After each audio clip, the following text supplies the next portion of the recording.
Well, as promised, History with Waffles is out here at Spotsylvania.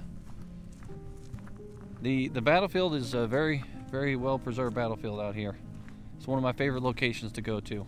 And the stories that come from this battle, the written accounts that come from this battle, is what makes this place real special.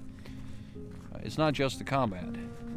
There's a lot of written things about this battle and descriptions of the battle that happened. Also, this battlefield boasts the single bloodiest day since Gettysburg till the end of the war. And out here on May 12th in 1864, the Battle of the Muleshoe Salient becomes that bloody day. On the Union side alone, some 17,000 men would be wounded, killed, or captured out here on this field. So it's an amazing place to go to. So hopefully we do it justice here in this video.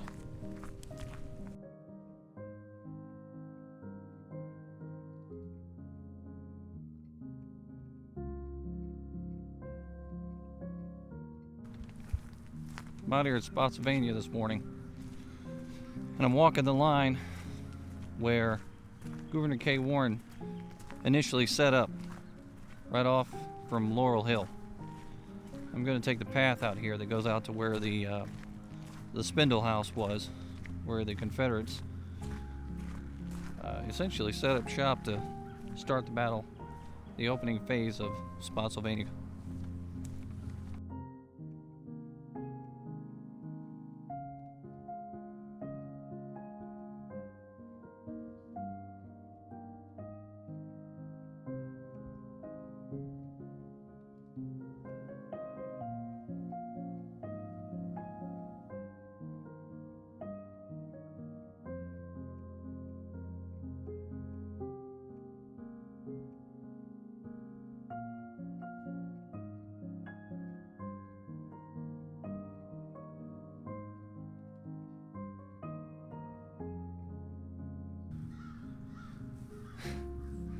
I got some bird friends out here.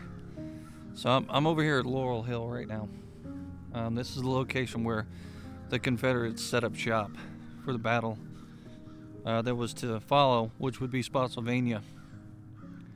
They hurried to this position and filled in the ranks as fast as they could, because off in front of me here is where Governor K. Warren and his men were located. Not too far from where I'm standing, actually. And some of the original earthworks are still out here from where Warren and his men were.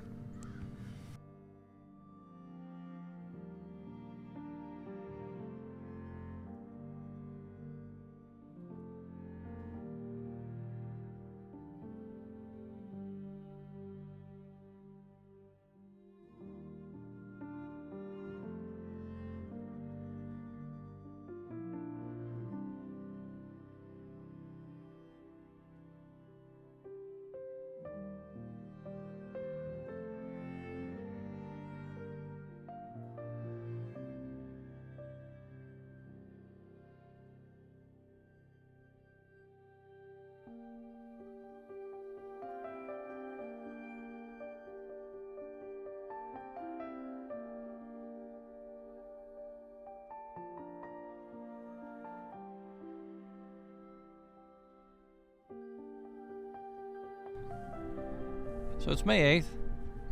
It's about breakfast time. Sarah Spindle and her family are sitting down to have breakfast that morning. Off in the distance behind me here, Governor K. Warren and the Union Army are setting up and getting ready to fight. She has no idea they're coming this way. Off in the direction in front of me is the Confederate Army. They too are headed this way. She starts to hear noise outside, and then she realizes that the Confederate Army is behind her house. They're starting to build earthworks, protective works, and then she can hear guns going off, cannons, rifles, and then directly behind me, the Union Army starts digging trenches themselves, building up earthworks, and they start charging into this field. And it's a back and forth melee happening out here around her house, and her entire family's inside, trapped. Well, at some point, the Confederate Army realizes that this house is kind of a hiding point, and they didn't want the Union Army to have a place to escape to or hide behind when the fight was going on. So they popped off shells into the house, and they burnt the house to the ground, and the family comes running out the door, screaming, into the melee outside. The family eventually makes their way south, across the Po River, and they make their way to safety. But in the process of this battle, just like many families during the American Civil War, Sarah Spindle lost her home and lost a lot of what she owned. Most likely any family photographs, heirlooms, or anything that was inside that house were gone. The Park Service did find the foundation out here after doing some digging, so they know roughly where the house was. And it's right about where I'm standing right now.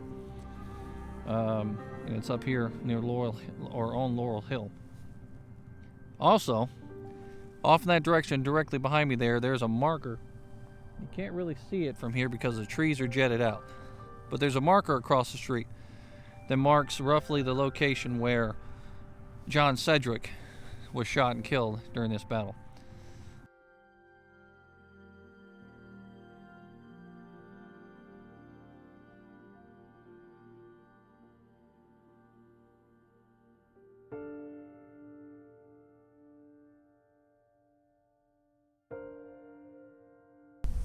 So I'm now on the furthest assault point of Gouverneur K. Warren and his men. Now, coming up through here on May 8th, Warren thought that there wasn't much of an opposition. He'd seen some cavalry, but he hadn't seen much more than that. And he gets to this point, and his men charge across this field, and they make their way to some rail fencing up here on this ridge that I'm at right now. They fight hand-to-hand combat up here, tooth and nail, the entire way, try to clear this area of the Confederate soldiers and to try to take this ridge. But it doesn't work. And eventually, the Union Army has to retreat back across this field, directly behind me here, off in that direction, and start building their earthworks to protect themselves. So that's where I'm at right now, in Spotsylvania. And we're talking about the first day of this battle, so that's May 8th of 1864. Now, in the previous days, there'd been a major fight happening at a place called the Wilderness in Virginia. And it was thick. That's the reason why they called it the Wilderness. The trees were so thick you couldn't see anything, and it blanketed. The canopy of the trees blanketed so heavily, and it's still like that today, where you walk around and sometimes the sun could be high noon and you wouldn't see a beam of sunlight come through. Now, during that fight, it was one of the roughest fights that was had at that time, and it was clear to Robert E. Lee and company that they had met a different fighter, a different general.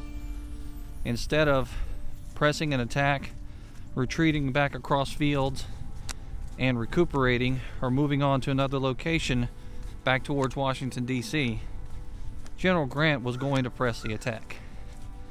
He was going to throw his men into the fight, and he could care less about what Robert E. Lee had to offer or what he was going to do to them. Like he said to his officers, stop worrying about what he's going to do to you and worry about what you're going to do to him. General Grant doggedly pursued this overland campaign until he gets to Petersburg, where the real siege starts. And that spells the end of the Army of Northern Virginia, and realistically, the beginning of the end of the American Civil War.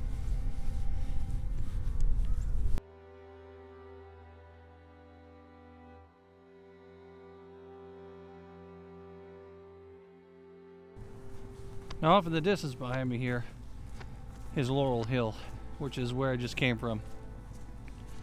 If you come out to Spotsylvania, they have about 5.5 miles worth of trails that you can walk and several loops. That loop over there is about 1.2 miles. You can walk out to where the Spindle House was, and you can check out the opening action of the Battle of Spotsylvania. The location that we're walking to now is where John Sedgwick met his fate. when he uttered those last words.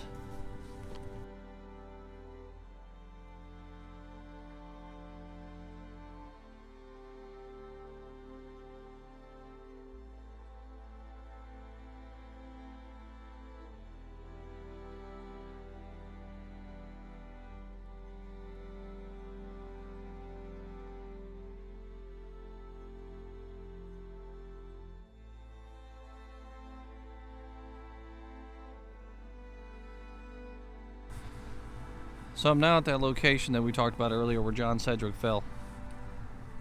And he uttered those famous last words, "They couldn't hit an elephant from that distance." And that distance is right over my shoulder here. Laurel Hill. Now, considering the weaponry at that time, it's kind of easy to understand why he felt the way that he felt. But he was trying to show bravery to his soldiers who were falling to the ground over here, scared to be shot. I mean, any normal human being would be afraid to be shot by a sharpshooter. And the sharpshooters at that time were pretty good. Even given the type of weaponry they had, they were still very accurate. It's known Confederate sharpshooters with their long rifles were picking off officers and men all the time. So naturally, these men fell to the ground, trying to preserve themselves and not wanting to be killed. And he's walking these lines and he utters those famous last words. And he ends up being the one that's shot. It's kind of ironic. And they probably hit one of the most beloved soldiers out here. Now, this area was contested 3 separate times. The 8th, the 10th, and the 12th. Laurel Hill was attacked multiple times by the 6th Corps, by Governor K. Warren's men, over and over. And every time they were repulsed. Eventually, by the 13th, they decided to abandon this area and abandon the attack on Laurel Hill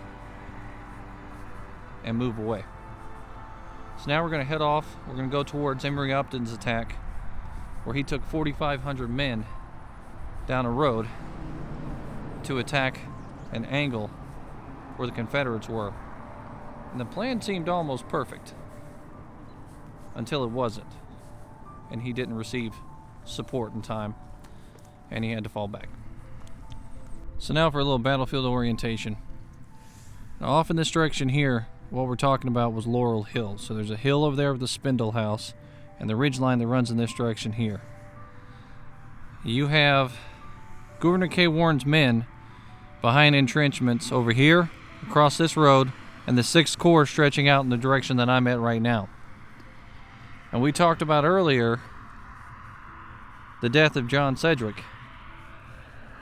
John Sedgwick's marker is back here. Somewhere off in this direction here, he was on horseback. Between that sign and this marker is where they claim that he fell, but there's no real way of knowing exactly where John Sedgwick fell out here, as there's no real identifiers. But they do know that it was somewhere in this direction at the end of the 6th Corps, near where Governor K. Warren's men were, that he fell, because the fire, the sharpshooter fire, came from over there, right off in that ridge somewhere.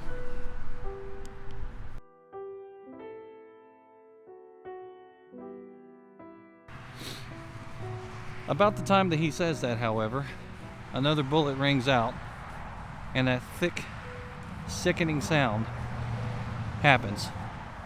That thunk of a bullet hitting flesh. It hit him right below the left eye. He falls into the arms of his adjutant and initially is still alive, but not conscious. They take a look at him and they try to see if there's anything that they can do for him. And they realize that the bullet has made its way through his head and out the back.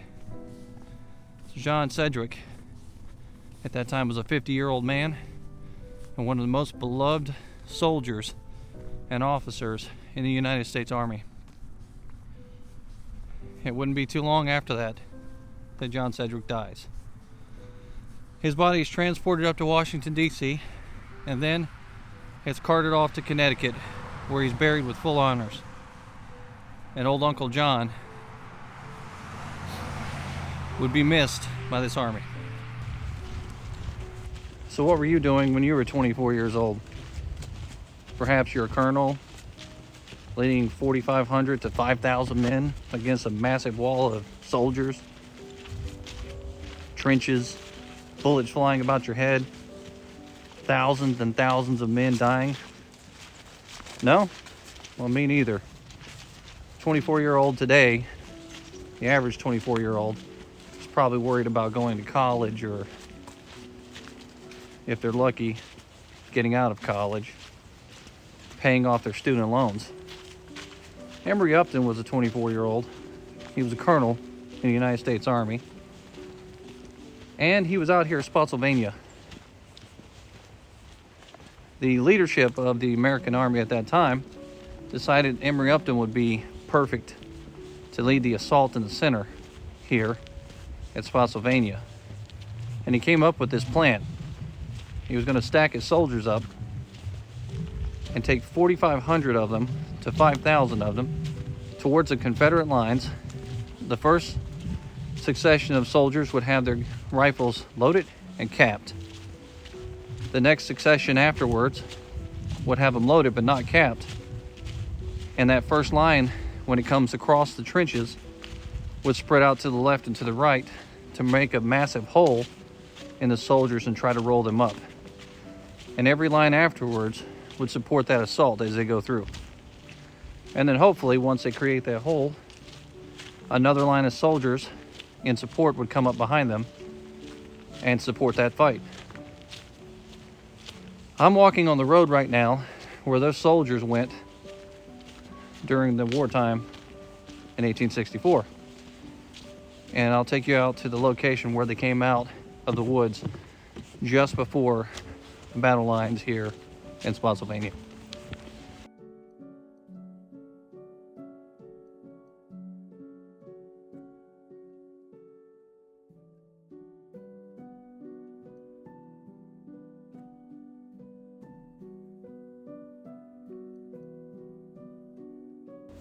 Now, based on the information on the sign directly behind me here, the historic tree line is clearly marked out.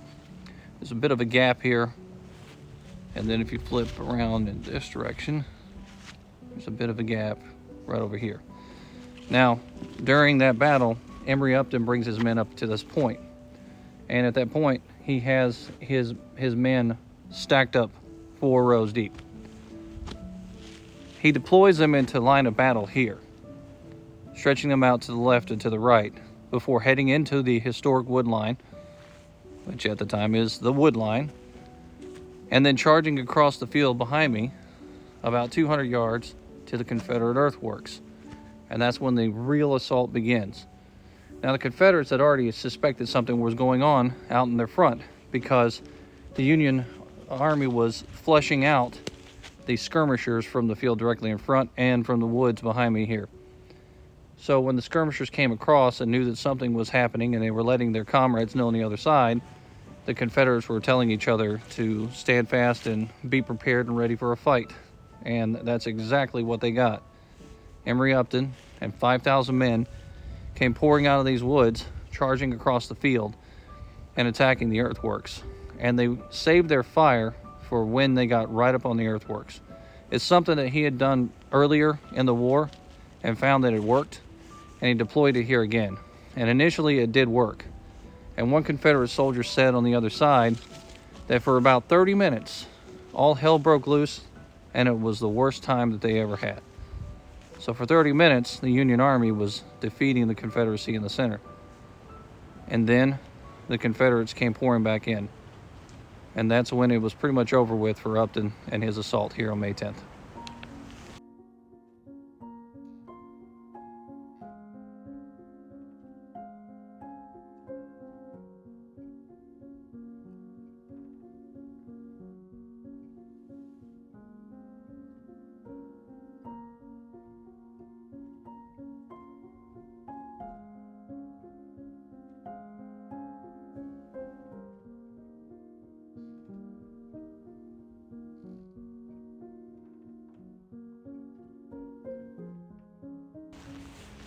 Now the men charging across this field for that fight were from Maine, Vermont, Wisconsin, New York.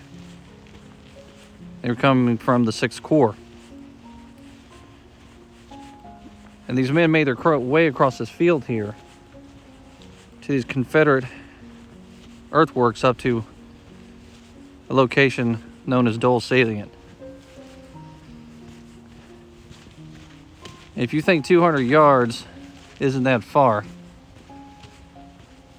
try doing that in formation with a 15-pound musket up to your shoulder and hellfire coming at you. Before these soldiers got to these earthworks up here, the Confederates had already let off about 2 volleys into their faces before they were able to make their way to the trenches. The fact that many of them made it here, at least in the first line, is pretty amazing. It's an amazing feat.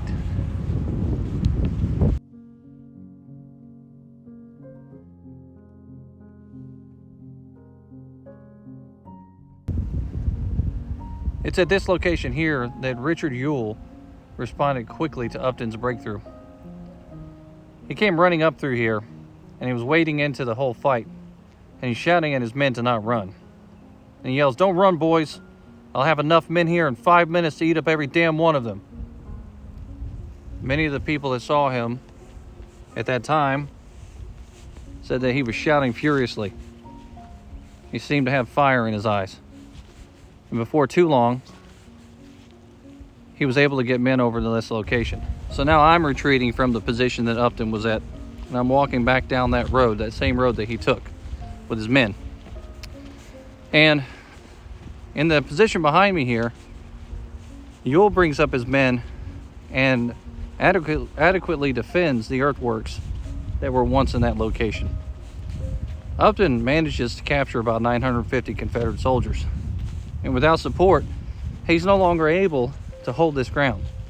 He's in a fight of his life out here, and he's waiting for support. And some of them are actually hunkered down on the other side of the earthworks trying to protect themselves. But eventually, as night falls, Upton has to come back down this road, retreat across this field, back to the safety of the United States Army. And that attack is over with on May 10th.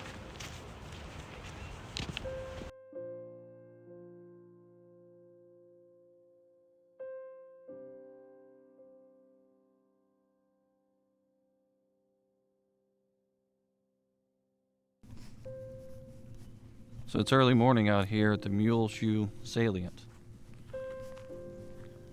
And I like coming out here early in the morning because the assault happened pre-dawn on May 12th, 1864. And it's unimaginable the kind of assault and carnage that took place here at this location. And this particular location was called the Bloody Angle. For 22 hours, combat raged here. Countless men died. There were thousands of men wounded or missing. And the descriptions of the horror that took place along this field undoubtedly is some of the worst, most terrible descriptions of combat that I've read from the American Civil War.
So when you get out here to this location, it's kind of confusing, especially if you don't have a map in front of you and you don't know what you're looking at. The area I'm standing in right now is kind of no man's land. In this space right behind me here, all across this field, Union soldiers would have been coming across. They came from this direction here, and the parking lot's directly behind me, so that road wraps around and it goes towards the Confederate earthworks. Off in that direction over there, right behind me here, the earthworks stretch in that direction, straight line. And then directly behind me, over here, Ohio's monument is there. Heading from Ohio towards that direction, 20,000 soldiers mustered up and attacked these trenches. And some of the descriptions of that fight, it's hard to imagine. So we're here early in the morning to try to bring this place to life for this video. Captain Lewis F. Waters of the 99th Pennsylvania had a description of this place. And he said piles of dead, 2, 3, and 4 deep, tangled up with each other, bodies and limbs intertwined, actual heaps of dead, their black and bloated faces upturned to the sky in all manner of positions and decomposition, already polluting the atmosphere with a horrible stench. It was such a picture of war, horrid war, as few people, even those who make a business of war, are permitted to witness. It would take the pen of a Victor Hugo to faithfully describe such a scene of death and carnage, such a hideous and appalling holocaust of human life. That's what Captain Waters found here when he came across these works, and he saw the results of the fighting here inside these trenches, these hog pens.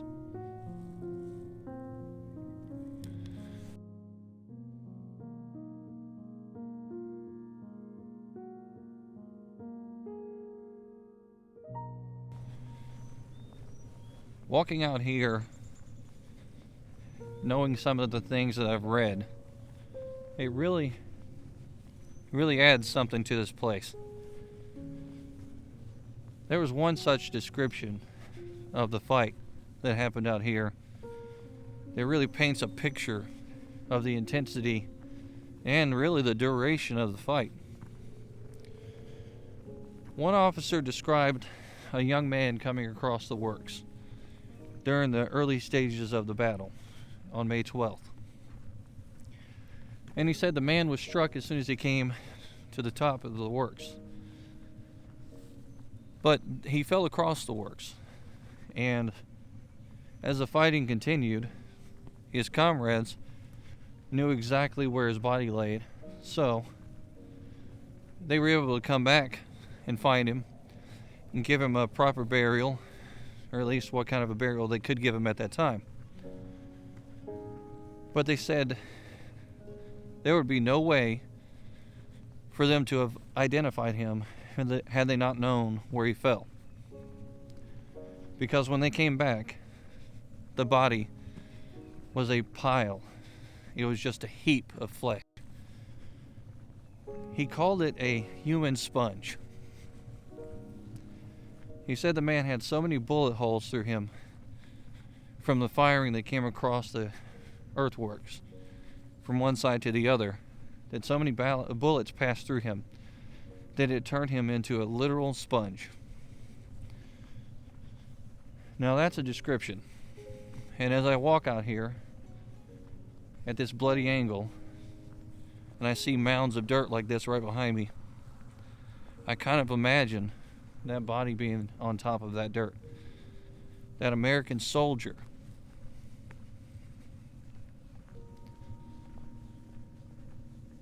being turned into a sponge. Now a little bit of orientation here at the angle. Across these fields directly out in front of me here, heading in this direction, Union soldiers poured in. This is the Angle's earthworks heading off in that direction. It kind of angles out a little bit here and then goes straight on back. Union soldiers were from that area over there, the wooded line area, coming across all the way across here, and then it wrapped around this direction, and then they were coming off from this direction over here as well. And you can see kind of a brushy area here. This would have been cleared out at the time, and these earthworks can still be seen here going off in that direction. This was the apex.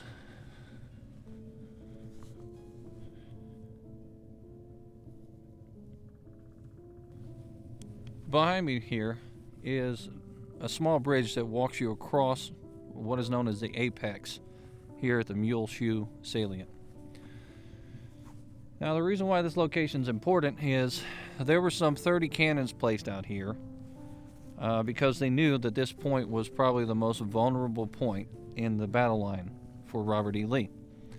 So he placed all these cannons out here in the hopes that the artillery would slow down anyone attacking and kill and maim as many people as possible.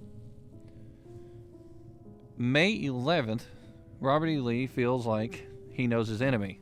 He thinks that General Grant's about to back out and head out of here. He's absolutely incorrect.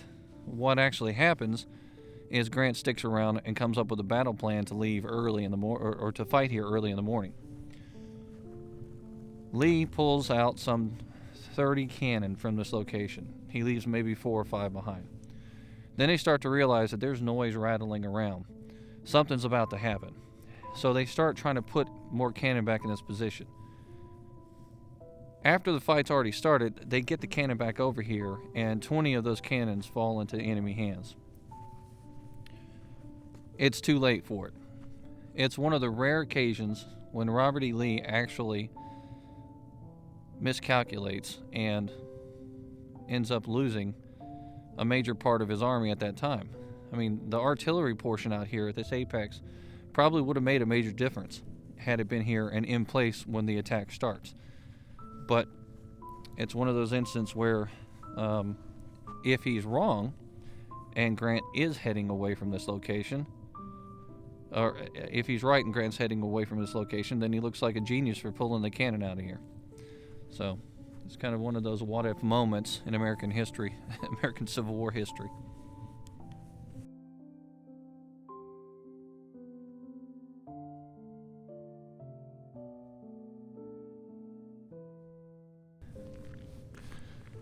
Another situation that was described out here by a soldier came from Lieutenant Robert Robertson.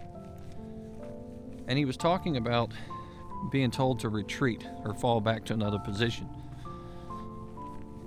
So him and the other soldiers got up off the ground and they start heading back towards the rear.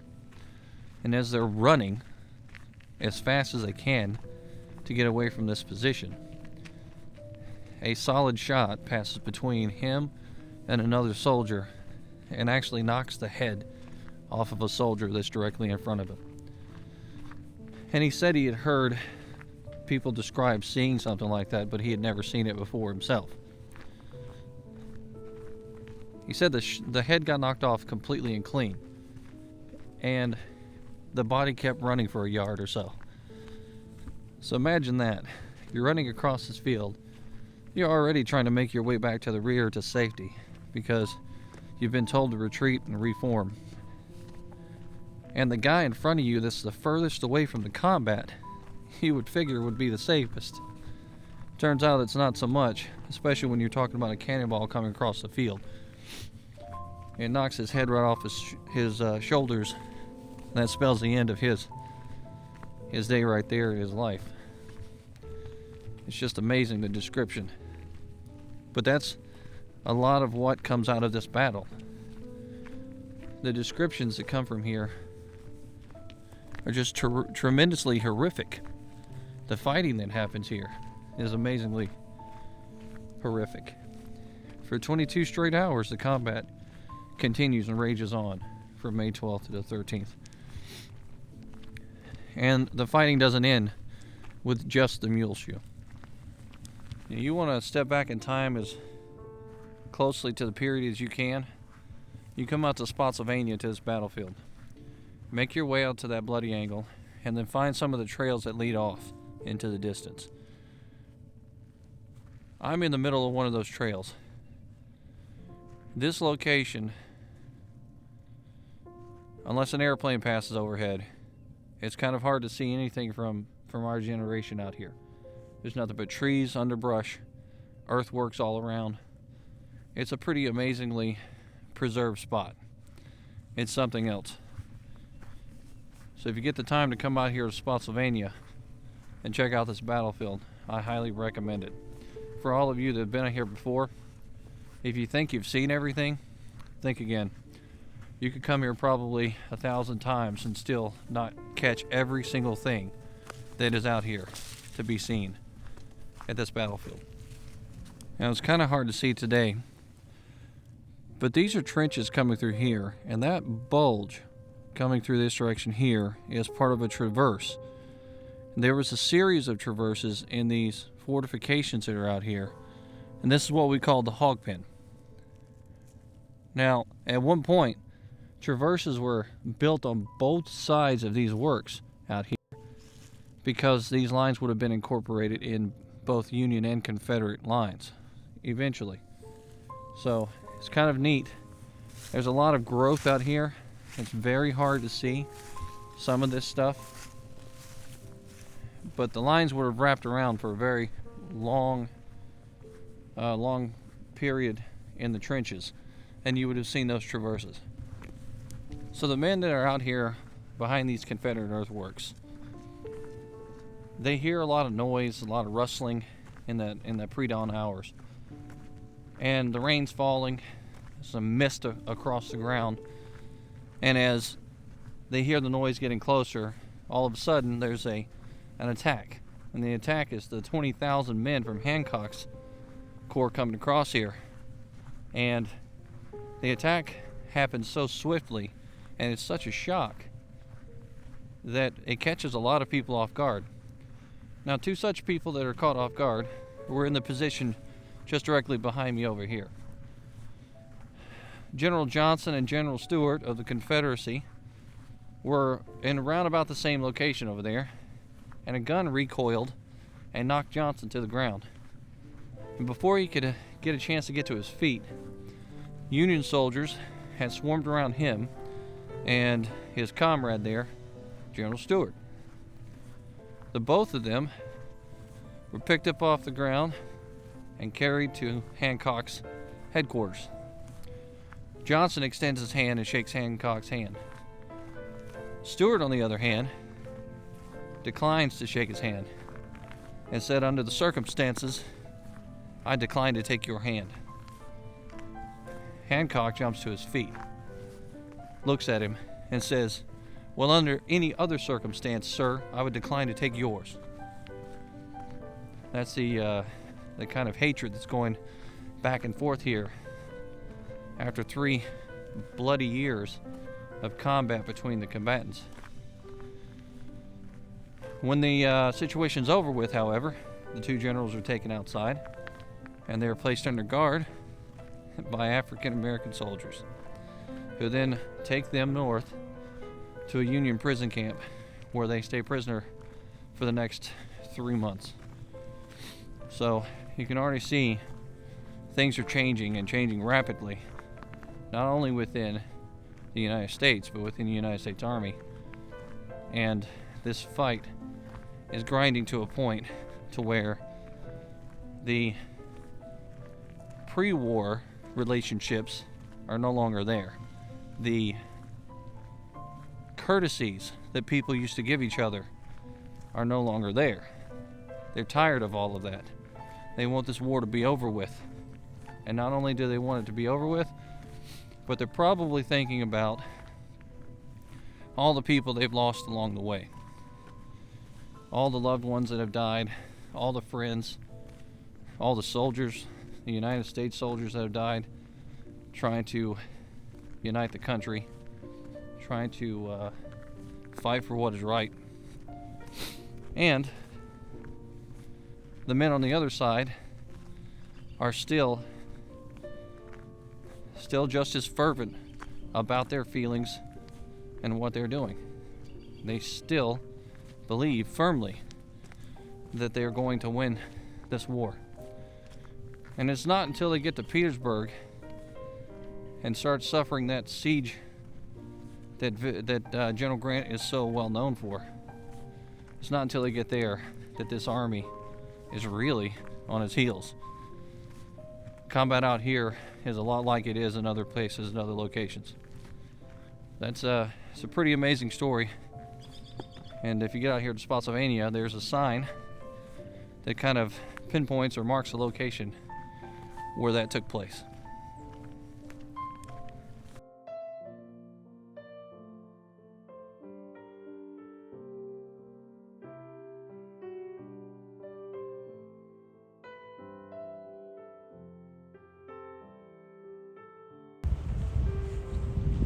I'm on the outside of that Muleshoe Salient right now. And I'm in a location, it's a little bit of what they call a swell or a depression. The hill goes up, it comes back down, and then you have this swell that's in the ground here, a lower depression. You can see behind me, as the ground rises, up towards the salient back there. You can't see the earthworks there now. They're there. We're going to go over there in a second and take a look at all that. But I'm over here for a reason. Now, behind me at that time, those works were about 4 feet tall. And then there was a ditch dug down below it to make it a little bit more advantageous for the defenders. And then there would be places to step up onto in order for you to stick your rifles out across openings and fire at the enemy.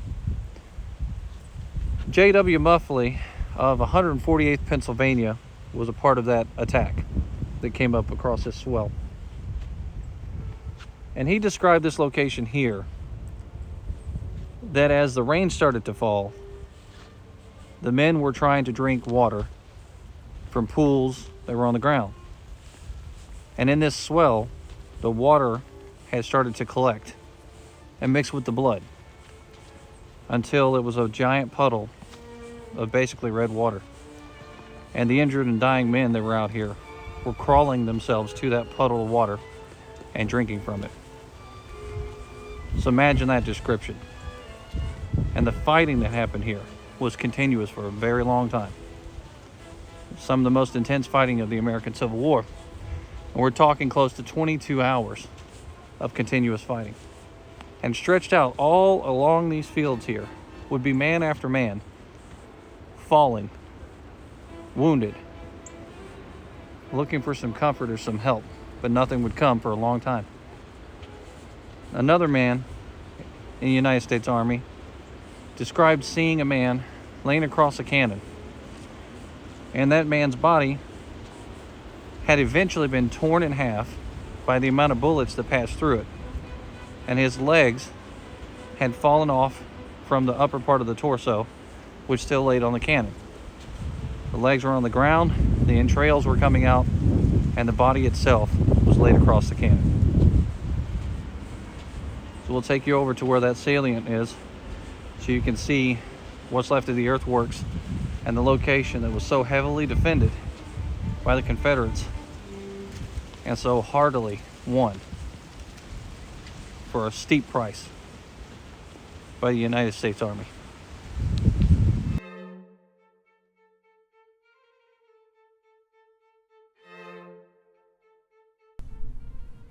I'm out at top of one of the hills here, just out in front of where the Muleshoe Salient is, and you can actually follow the line from Ohio here all the way around, and you can identify the trenches that are coming up over here as this salient jets all the way out in this direction over here and then comes back around.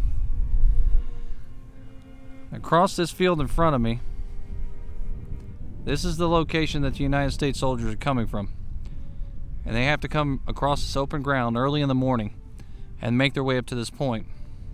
And then once they get here, climb that hill and get to those earthworks to fight. It's an amazing feat what happens here.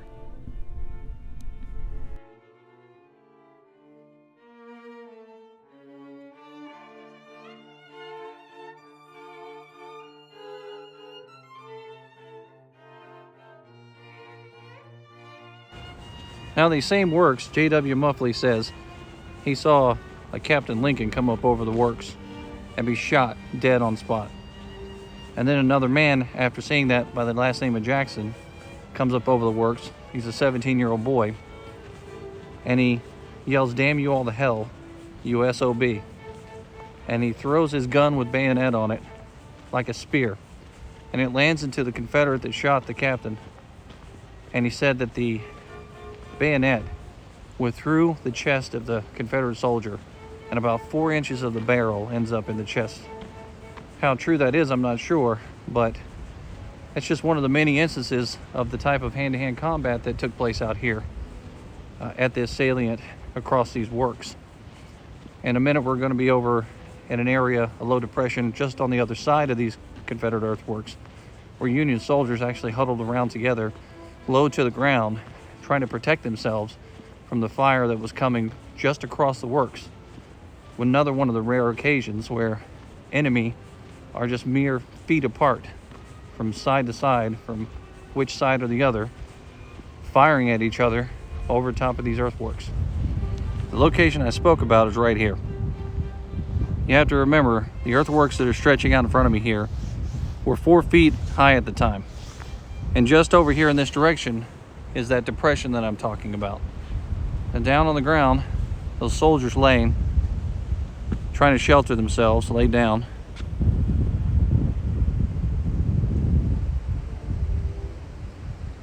And no doubt laid up here against these works as well. So if you know your history well when it comes to the American Civil War, you know there were some pretty significant things that happened before, during, and after Spotsylvania. Before Spotsylvania, the Battle of the Wilderness took place. The most significant thing that happened for the Confederacy is James Longstreet is shot by his own men. He's wounded. He won't be back for a while. Then you get here to Spotsylvania. A massive attack happens out here at the Muleshoe Salient on the 12th of May. On the 12th of May, one of the largest captures of men happen out here at this salient too, with over 3,000 Confederate soldiers being taken captive during that massive sweep across the field. Not only that, but General Jeb Stuart is riding towards Richmond, and he gets into a battle at Yellow Tavern and is mortally wounded and dies in 24 hours. So in just a handful of days, the army that traveled south from Gettysburg and fought its way to the location where it was at before the opening at the Wilderness has lost many of their top commanders, multiple top generals. Thousands of soldiers have been captured, wounded, or killed, and this army is no longer the same as it used to be. It is definitely weakened, and so at that point, you kind of can see why Robert E. Lee is now coming out from his location where he's normally directing the fight, and he's going to the front, trying to inspire his men and trying to change the outcome of the battle. But it's no good for him, because the fight continues on, and the war of attrition is something that he can't wage, and he said so himself. The Union Army, on the other side, things are looking up big time. The war has shifted since Gettysburg. The confidence of the men in the ranks has grown real high. The generalship has gotten better. Even the cavalry is looking better than it has ever looked before. And now General Grant's out here, a more capable officer, paired up and teamed with General George Meade, who happens to be a very capable officer. And the campaigning and the fighting has turned from one where they fight and then become defensive to where they fight and become aggressive and continue the fight and press the fight on every angle. It's spelling the end of the American Civil War. And a lot of the letters and diary entries from these Union soldiers are talking about that. And you can feel the difference when you read their writings. Another great location I'd like to go to out here is Spotsylvania to kind of get an idea of the epic scope of the earthworks that are out here is out at the salient where it breaks up. So you see the trenches here, and the Muleshoe runs out towards those monuments and it wraps back around that direction. There's a break here because there's a road in the way. And if you look across the street, there's a sign that talks about the Confederate trenches there, and there's a small mound of dirt left. That runs all the way out in that direction over there. That's how large these earthworks are. And they go out past all the way into the wooded areas, all the way around the corner, and then they drag right back around through here, all the way out through there, and around the corner there, way off in that direction. This is a massive amount of fortifications. And if you consider the size of the army at that time, roughly a little over 60,000 men, I think, out here fighting, that's a major feat. That's something else. And the Union Army was no different. They had massive earthworks out here too, trenches. And after the battle's over with, these trenches get incorporated into Union fortifications as well, and they become a very strong point here in Spotsylvania. Now, the Harrison family lived in a farmstead right across the street, right back in that direction over there. I'll take you over there to see the remnants of the chimney that's still there today. But this field was only famous for one thing, and it was because Robert E. Lee rode across this field, and his men implored him to go back to the rear and go to safety so that he wouldn't be hurt out here on the front lines at the Muleshoe on May 12th when the breakthrough happened. So I'll take you up here to show you the property itself and to talk a little bit about that breakthrough.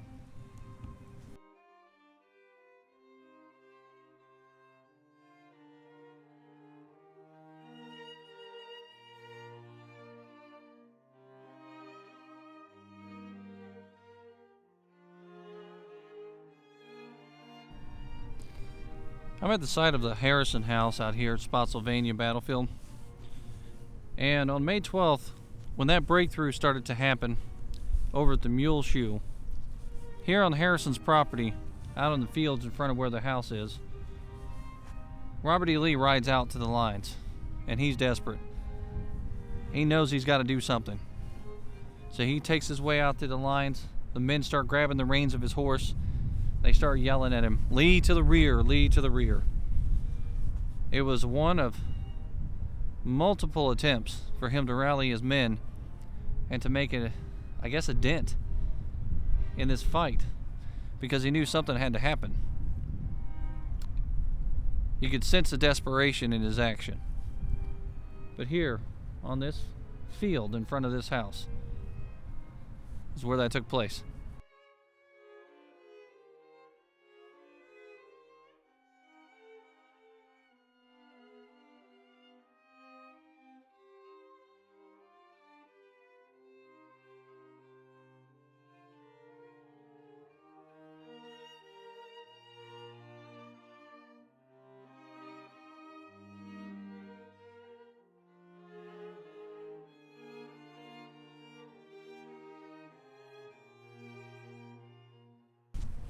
Now, the McCool property would see more burials than most properties out here in Spotsylvania. Stretched out across his farm fields roughly 1,492 Union soldiers would be found buried out here. And the amount of Confederate soldiers buried out here is likely that it will never be known exactly how many were buried. That's a lot of people buried on these grounds.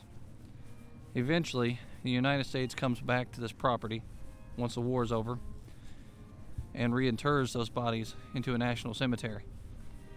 And sometimes making mistakes, like they did with a soldier that was buried at Fredericksburg National Cemetery, mistaking him for a Union soldier when in fact they'd actually dug up a soldier from the Confederacy and buried him up there. Now the McCool House actually lies right behind the location where the salient is, the Muleshoe. There's a path that takes you out that direction right behind me here, and off past those woods is where that angle is that we were at not too long ago, the Muleshoe, the Bloody Angle, and the East Angle.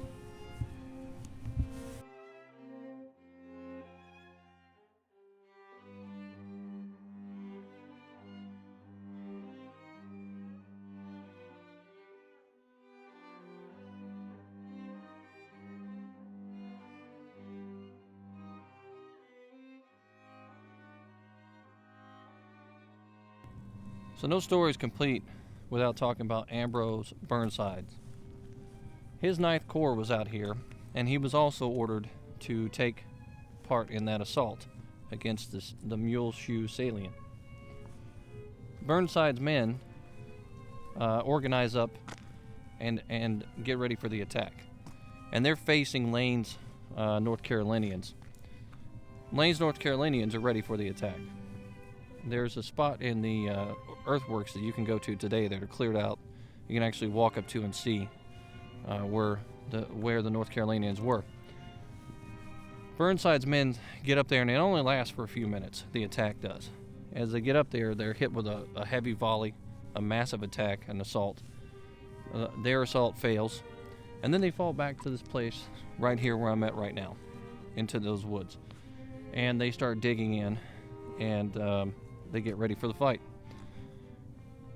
It continues on, and Burnside takes about 2,500 casualties out here for absolutely no reason.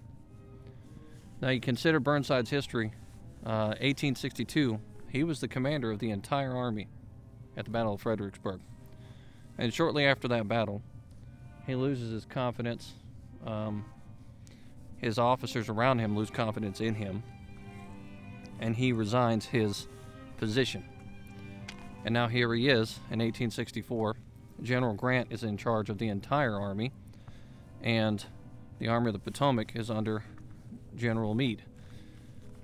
So once the commander or the officer that was in charge of the entire Army of the Potomac, he is now the 9th Corps commander, and he's doing his best out here. But again, another assault and another failed attempt, and he's probably got to be feeling pretty bad at this point to lose that many men and not gain any ground.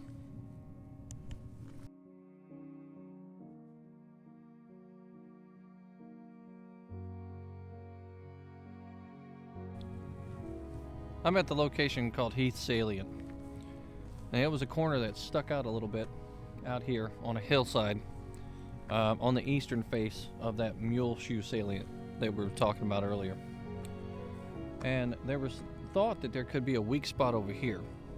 Well, there's some heavy fighting that ended up happening over here, and the 17th Michigan was involved. For about 30 minutes, the men come out here and fought as hard as they could against Heath's division up on that hill. And the description of the fighting here was pretty bad, just like it was the Muleshoe, which included braining people, which was a common term used for basically throwing your victim to the ground and taking the butt of your rifle and smashing it against their head until their brains pop out, basically. You're killing them with the butt of your rifle. So for about 30 minutes, there's hand-to-hand combat happening up here. And then eventually, the Federals had to straggle back down this hill to put itself in a defensive position. And along this road are some small mounds of dirt, earthworks, that they actually dug at that time to protect themselves under cover of fire coming from Heath Salient up on the hill.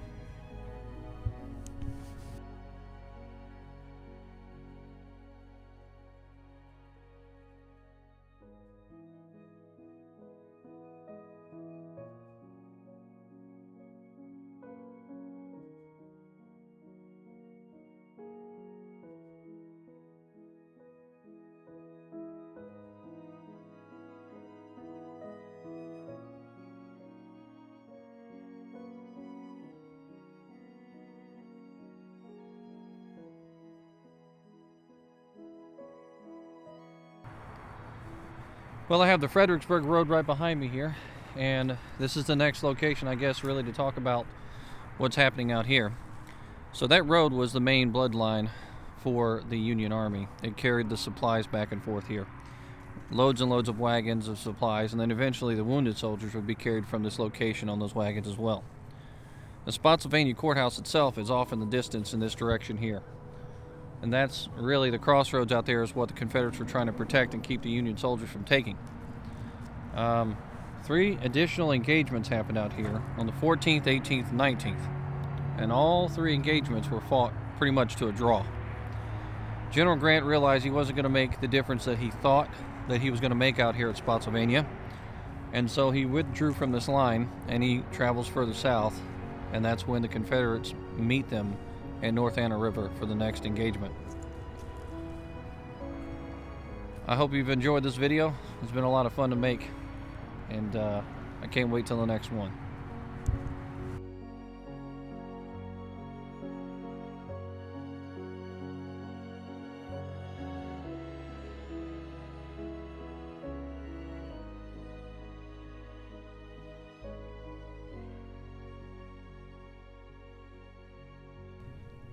Well, it's been fun taking you out here to this location at the Muleshoe Salient at Spotsylvania, to the battlefield out here.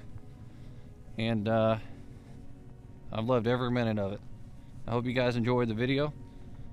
Until next time, this is History with Waffles.